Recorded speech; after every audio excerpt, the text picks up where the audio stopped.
नमस्कार। आज हम लोग देखते हैं भोजन का पाचन हमारे शरीर में कैसे होता है। डाइजेस्टिव सिस्टम, पाचन तंत्र। अब देखेंगे पाचन तंत्र किसे कहते हैं। मतलब तंत्र मतलब एक सिस्टम। जैसे अब जैसे हमने बताया था ना कि सेल होती है, सेल से फिर टिश्यू बनते हैं, ऊतक बनते हैं, ऊतक से जो है अंग बनते हैं, अंग से जो है अंग तंत्र बनते हैं, तो उसको सिस्टम कहते हैं। किसी भी जैसे पाचन तंत्र, श्वसन तंत्र में बहुत सारे जो है उसके अंग को मिला करके जो है एक अंगों के समूह को जो है अंग तंत्र कहते हैं। इसीलिए पाचन तंत्र। अब पाचन तंत्र में मुख्य रूप से हम देखेंगे सबसे पहला हमारा पाचन जो है मुंह में होता है। कहाँ होता है? मुंह में होता है, जिसे बक्कल कैविटी या माउथ कहते हैं। उसमें बहुत सारी एंजाइम निकलती है, टायलिन नामक एंजाइम निकलती है, जिससे नहीं कहा जाता है कि भोजन को जितना ही पूंछ के अगर खाया जाए उतना ही पाचन हमारा अच्छा होता है। इसीलिए डॉक्टर भी बताते हैं या और वैद्य वगैरह भी बताते हैं कि भोजन को आप जो है कूच के एकदम खाइए, और इस तरीके से आपका पाचन अच्छा होगा। जिन्हें एसिडिटी की प्रॉब्लम होती है, गैस की प्रॉब्लम होती है, तो कहते हैं भोजन को कूच खाइए। तो इस तरीके से हम देखेंगे इसकी सभी भाग को। सबसे पहले हमारा भोजन ये होता है। और भोजन पाचन किसे कहते हैं? पाचन का मतलब कि बड़े कणों को छोटे कणों में तोड़ करके जो है पचाना, नहीं जो लार्ज मालिक्यूल होते हैं उसको स्मॉल मालिक्यूल में तोड़ करके जो है अब पचाना। और जैसे अब भोजन के कई चरण होते हैं। पहला होता है कि इंगेशन, डाइजेशन, एब्जॉर्प्शन, स्वांग एसिमिलेशन, डिफेक्शन, अंतःग्रहण। अब अंतःग्रहण मुंह के द्वारा ही होगा। फिर डाइजेशन हमारा मुंह में भी डाइजेशन शुरू हो जाता है। फिर उसके बाद स्टमक में होता है, फिर छोटी आंत में होता है। पूर्ण पाचन हमारा छोटी आंत में, स्मॉल इंटेस्टाइन में होता है। फिर अवशोषण होता है, छोटी आंत में अवशोषण भी हो जाता है। फिर उसके बाद स्वांगीकरण, स्वांगी एसिमिलेशन भी होता है। एसिमिलेशन का मतलब कि अब वह अवशोषण जो हो जाता है, फिर उसके द्वारा एनर्जी जब हमको बनती है, मिलती है, जिससे हम अपना शरीर हमारा फिट हो जाता है कि अब हमको शक्ति मिल जाती है, तो एसिमिलेशन होते हैं। फिर त्यागकरण मतलब डिफेक्शन, फिर जो हमारे गुदा के द्वारा जो है यानी मल के रूप में वो निकल जाता है, तो त्यागकरण होता है। तो हम लोग जानेंगे एक सीरियल वाइज से देखते हैं कि भोजन किसका होता है। भोजन कार्बोहाइड्रेट, प्रोटीन और फैट का होता है। और हालांकि हमारे मुख्य रूप से कार्बोहाइड्रेट, फैट, विटामिन्स, मिनरल्स, है ना, और प्रोटीन वगैरह सब होते हैं, लेकिन मुख्य रूप से भोजन किसका होता है? केवल प्रोटीन, कार्बोहाइड्रेट और फैट का होता है। और मिनरल्स, विटामिन्स और वाटर जो है सीधे एब्जॉर्ब कर लिए जाते हैं, क्योंकि इनके कण बहुत स्मॉल होते हैं ना। तो इस तरीके से मुख्य रूप से भोजन जो है कार्बोहाइड्रेट यानी स्टार्च के रूप में, प्रोटीन का और फैट्स का, लिपिड्स, इनका पाचन होता है। और भोजन की क्रिया जो है दो जगह होती है। एक आहार नाल में होती है पूरा, और दूसरी जो जितने पाचक रस होते हैं, पाचक एंजाइम्स होते हैं, उनके द्वारा होती है। जैसे आप देखेंगे जो पित्त रस होता है, नहीं ये क्षारी होता है, इसका निर्माण कहाँ होता है? यकृत में होता है। आप सोचेंगे कि पित्त का निर्माण पित्त में होता है, पित्त में नहीं होता है। यह पित्त में आकर के स्टोर होता है, और ये आकर के छोटी आंत में छोड़ दिया जाता है, और छोटी आंत में आते हुए पूर्ण पाचन होता है। और देखिए यहाँ पैंक्रियाज होता है, पैंक्रियाज से पैंक्रियाटिक जूस निकलता है, जिससे भी भोजन का पाचन होता है, जिसे हम लोग सीरियल वाइज जानेंगे। तो यहाँ देखते हैं कि आहार नाल के जो भाग होते हैं, जैसे मुख गुहा, जिसके बक्कल कैविटी कहते हैं, ग्रसनी, एसोफेगस कहते हैं, अमाशय, स्टमक कहते हैं, छोटी आंत स्मॉल इंटेस्टाइन कहते हैं, बड़ी आंत लार्ज इंटेस्टाइन या गुदा एनस कहते हैं। ठीक है। अब देखेंगे हम कि अब मुंह में देखते हैं कि मुंह में हमारा पाचन कैसे। 3 जोड़ी लार ग्रंथियाँ होती हैं। जैसे आप देखेंगे कि छोटे बच्चे होते हैं तो कोई सामान उठाते हैं, मुंह में डाल लेते हैं, तो उनमें लार ग्रंथियाँ बहुत बनती हैं। अच्छा, लार ग्रंथियों में जो है क्या होता है कि ऐसे पदार्थ निकलते हैं जो छोटे छोटे मतलब कीटाणु, जीवाणुओं को मारने का काम करते हैं। तो इस तरीके से लार ग्रंथियों के द्वारा भी उनको उतना नुकसान उनको नहीं होता। और इस तरीके से लाइसोजाइम नामक एक जो लार निकलती है, उस जीवाणु का नाशक होती है, उन्हें जीवाणु को मार देती है, इसलिए बच्चों को उतना नुकसान नहीं करता। फिर टायलिन और डाइस्टेज नामक जो पाचक रस निकलता है, एंजाइम निकलती है, वो क्या करती है? स्टार्च मतलब कार्बोहाइड्रेट का पाचन कर देती है। म्यूकस निकलता है जो भोजन को चिपचिपा बना देता है। जैसे भोजन को हम अगर रोटी को हम ज़्यादा देर तक कूच करके खाते हैं, तो रोटी कुछ देर के बाद क्या होती है? जैसे मीठी लगने लगती है ना, तो कार्बोहाइड्रेट जो है धीरे धीरे उसको स्टार्च जो है का रूप जो है मीठापन में बदल जाता है, और म्यूकस उसको जो है चिपचिपा करता है। फिर वो ग्रासनी में आती है, नहीं एसोफेगस यहाँ आता है। ग्रासनी में आकर के धीरे धीरे भोजन जो है उसमें क्रमाकुंचन, पैरेललोस्टैटिक जो है गति होती है, जिसमें भोजन का धीरे धीरे सरक करके कहाँ जाता है? स्टमक में आ जाता है। अब स्टमक में आप देखेंगे जो हमारा ये पेट होता है, ये पेट पेट में भोजन आकर के स्टोर हो जाता है। कभी प्रश्न पूछता है कि सबसे ज़्यादा देर तक भोजन हमारे किस जो है भाग में रहता है, तो स्टमक में रहता है, लगभग 4 घंटे भोजन रहता है। अच्छा, स्टमक भी 3 पार्ट में आप उसको समझेंगे बांट दिया जाता है। पहला ऊपरी भाग जो होता है उसको कार्डियक कहते हैं, फिर बीच वाले भाग को फंडिक कहते हैं, निचले वाले भाग को पाइलोरिक कहते हैं।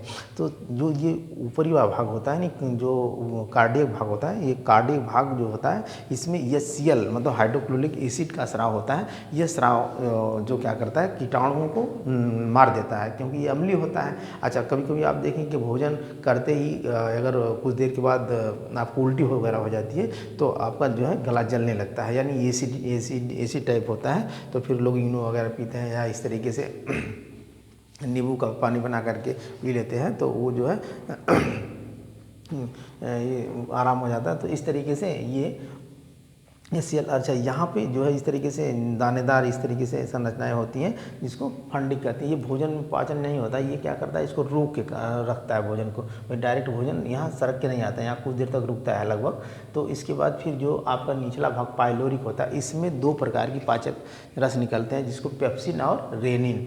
तो पेप्सिन क्या करता है, प्रोटीन का पाचन करता है। देखिए यहीं पर प्रोटीन का पाचन सुना, प्रोटीन जो है पेप्टोन में बदल जाता है। पेप्सिन क्या करता है, प्रोटीन को पेप्टोन में बदल देता है।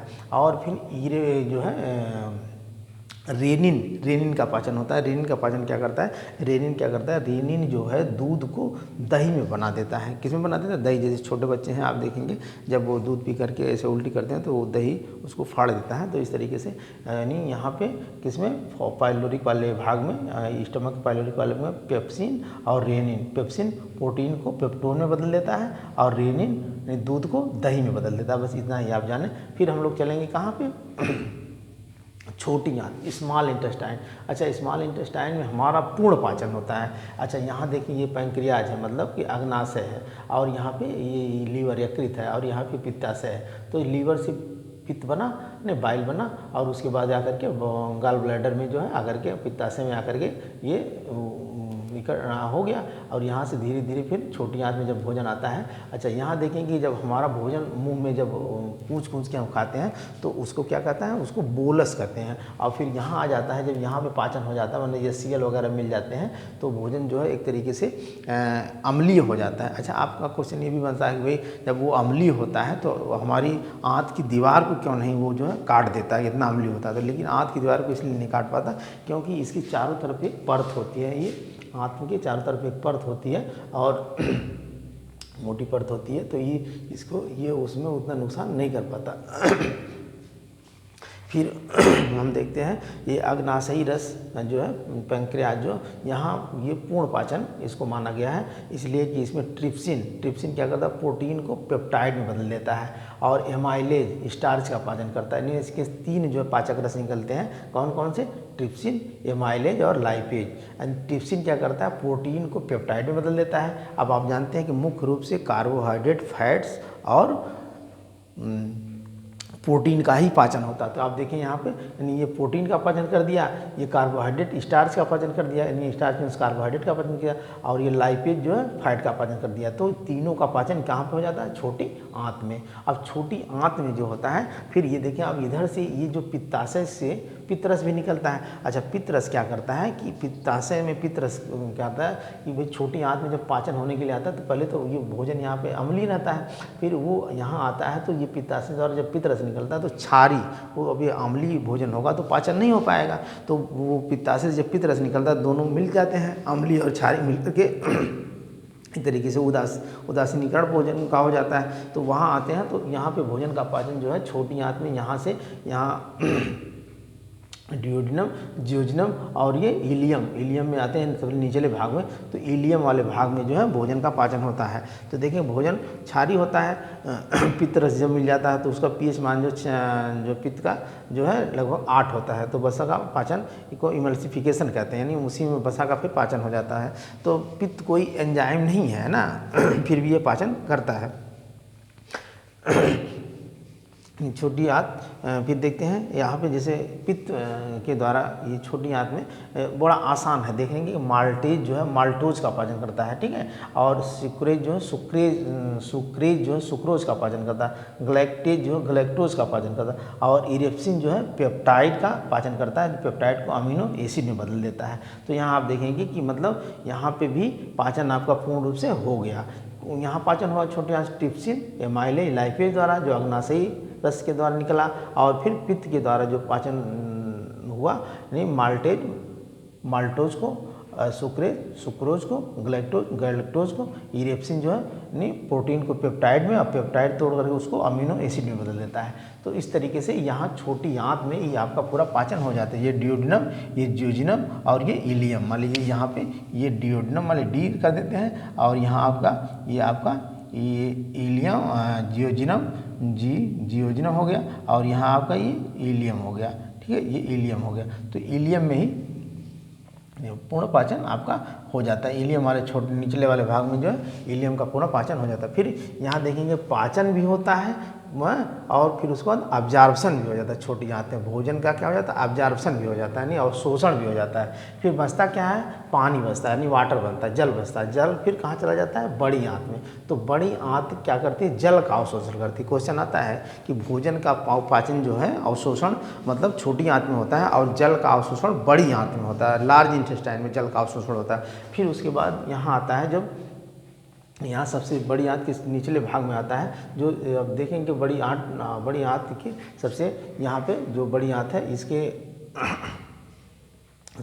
शुरुआती भाग को सीकम कहते हैं। अच्छा देखेंगे आप अपेंडिक्स, कभी कभी होता है ना कि जो शाकाहारी जीव हैं उसमें अपेंडिक्स जो है सक्रिय होता है, क्योंकि उनकी आंतें लंबी होती हैं। अच्छा हमारी आंत की लंबाई कितनी होती है, लगभग 32 फुट होती है। अच्छा ये जो शाकाहारी जीव होती है, जैसे गाय हो गई, भैंस हो गई या बकरी हो गई, तो बड़ी होती है, उसमें यही अपेंडिक्स जो है बढ़ जाती है, तो वो भी पाचन का काम करती है। लेकिन जो मांसाहारी या जीव हैं या सर्वाहारी हैं उसमें अपेंडिक्स निष्क्रिय हो जाती है, यही कभी कभी बढ़ जाती है तो चुभने लगती है, डॉक्टर उसको ले जाते हैं, काट के निकाल देते हैं ऑपरेशन करके, तो ठीक हो जाती है। तो यहाँ पे देखेंगे